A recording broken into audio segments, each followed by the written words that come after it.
দেশটাকে আজকে একেবারে জঙ্গির দেশে পরিণত করেছে। একের পর এক মানবাধিকার লঙ্ঘন করে যাচ্ছে। কিভাবে বাঁচবে ভবিষ্যতে? এই বাচ্চাগুলির ভবিষ্যৎটা কি? এবং ইনশাল্লাহ এদের বিচার একদিন হবে হবে, এটা আমি বিশ্বাস করি। এই ইউনূস সে এই মানবাধিকার লঙ্ঘনের দায়ে সে দায়বদ্ধ, কাজী একদিন তার বিচারও বাংলাদেশে হবে।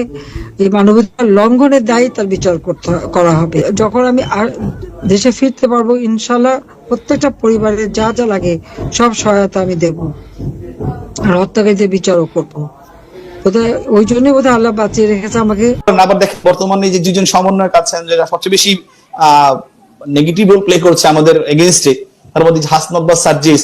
এখানে সার্জিস ও ছাত্রলীগ করতো সরাসরি, ওর বাবা কিন্তু একটা রানিং ওয়ার্ড আওয়ামী লীগের সভাপতি এবং উপজেলা আওয়ামী লীগের ভাইস প্রেসিডেন্ট। আপনি কিভাবে বলবেন তার বাবা আওয়ামী লীগ রাজনীতি করছে? কার মনে কি আছে সেটাকে অন্তর্যামী কেউ না জানার কোনো সুযোগ কিন্তু। ধন্যবাদ। আমি যখন দায়িত্বে ছিলাম তখন 2019 সালে আমি দায়িত্ব শেষ করি সেপ্টেম্বরে। তো ওই সময় হাসনাত বা সার্জিস ওরা হচ্ছে সম্ভবত সেকেন্ড ইয়ারে উঠেছে আর কি, মানে ফার্স্ট ইয়ার শেষ করে সেকেন্ড ইয়ারে আসছে। তো এরকম একটা জুনিয়র ছেলেকে চেনার বা জানার কোনো সঙ্গত কারণও নেই আমাদের জায়গা থেকে। এবং এখানে শুধু হাসনাত সার্জিস না, আমি সার্জিসকে চিনতাম না কোনো, ওর সাথে আমি পরবর্তীতে এই রিসেন্ট সময় একটা সেলফি দেখেছি। ওকে আমি আসলে চিন্তা না। ওর বাড়ি যেতে পঞ্চগড়, ঢাকা বিশ্ববিদ্যালয়ের ছাত্রলীগ সাধারণ সম্পাদক ছিলেন তখন সাদ্দাম, ডাক্তার জিএস। তার এলাকার পাশে পাশে বাড়ি হওয়ার কারণে তার সাথে রাজনীতি করতো। এবং সাদ্দামেরও দোষ দিব না, কারণ সার্জিসের বাবা আওয়ামী লীগ পরিবার থেকে বা সরাসরি আওয়ামী লীগ করা লোক, তাকে। দর্শক, সর্বশেষ বার্তা জানিয়ে দিলেন সাবেক প্রধানমন্ত্রী শেখ হাসিনা।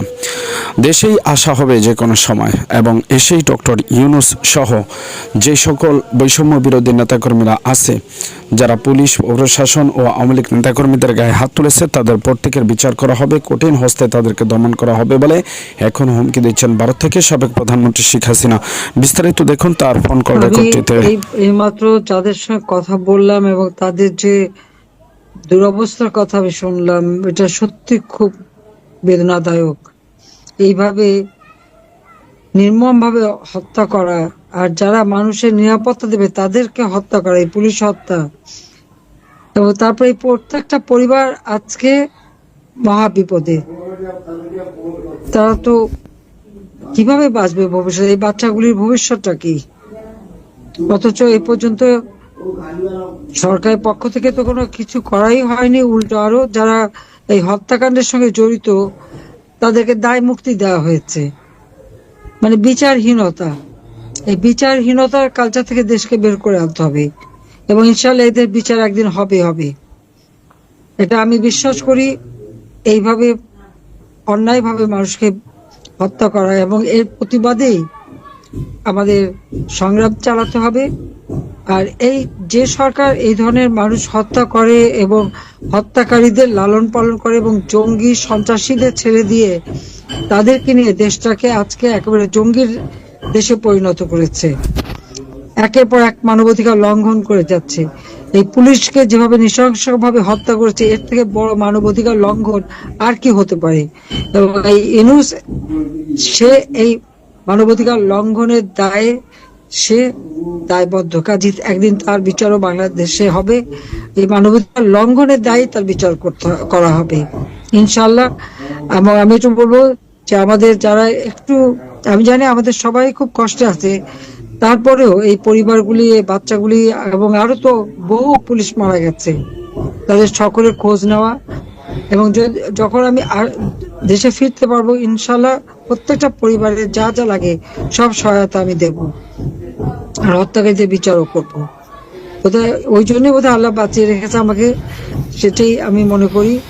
কাজে আমি এটুকু তাদেরকে কথা দিতে পারি যে এই ধরনের অপরাধে যারা জড়িত, ষড়যন্ত্রের সাথে জড়িত এবং এখন পর্যন্ত দেশকে যারা জঙ্গির দেশে পরিণত করে একের পর এক মানবাধিকার লঙ্ঘন করে যাচ্ছে, তাদের বিচার বাংলা মাটিতে হবে। এবং আগামীকালের যে হরতাল এবং আন্দোলন, সেটাকে সফল করবার জন্য আমি আহ্বান জানাচ্ছি সবাইকে যে এদের বিরুদ্ধে সকলকে এখন সংগ্রাম করতে হবে, যাতে দেশটা এই রাহমুক্ত হতে পারে, বিচারহীনতার কালচার থেকে বের হয়ে আসতে পারে, মানবাধিকার লঙ্ঘনের যে পদে পদে ঘটনা ঘটছে তার থেকে মানুষকে যেন মুক্তি দেওয়া যেতে পারে, দেশের মানুষের শান্তি আসবে, নিরাপদে তারা চলতে পারবে, সেই ব্যবস্থাটাই করতে হবে।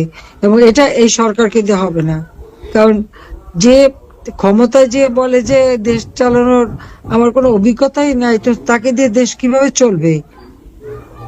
যে মানুষ হত্যা করলে আর মানবাধিকার লঙ্ঘন করলে তাদের শাস্তি দেয়।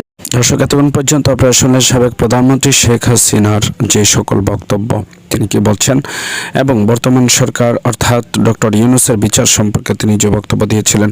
এবার আপনাদেরকে দেখাবো যে আওয়ামী লীগ নেত্রী অর্থাৎ ছাত্রলীগ নেতা তিনি কি বলছেন। বর্তমানে যে দুজন সমন্বয়ক আছেন যারা সবচেয়ে বেশি নেগেটিভ রোল প্লে করছে আমাদের এগেইনস্টে, তার মধ্যে হাসনাত বা সার্জিস।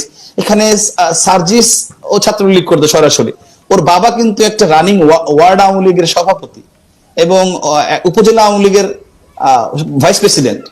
আপনি কিভাবে বলবেন তার বাবা আওয়ামী লীগ রাজনীতি করছে? কার মনে কি আছে সেটাকে অন্তর্যামী কেউ না, জানার কোনো সুযোগ কিন্তু।